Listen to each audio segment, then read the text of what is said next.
大家好，我是小美。今天刚买回来的带鱼，那就做好吃的红烧带鱼吧。将处理好的带鱼先切成8厘米左右的小段，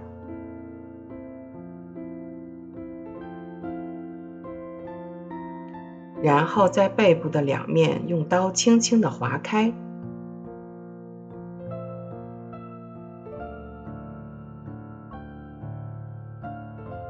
这个样子的就可以了，装入较大一点的碗中。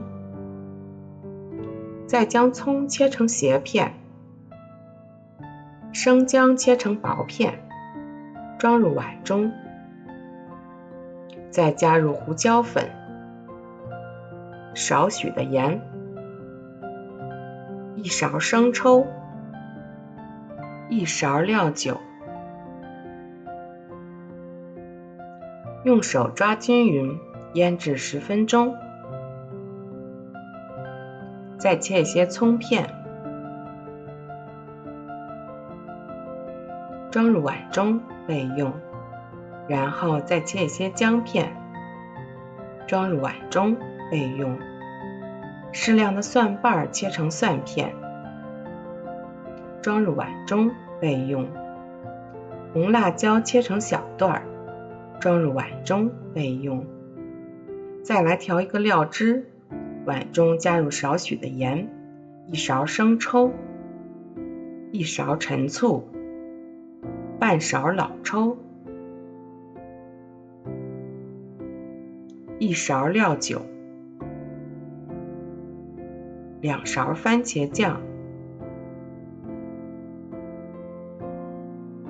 搅拌均匀备用。淀粉倒入碗中，再将腌好的带鱼表面均匀地蘸上1层淀粉，放在盘中备用。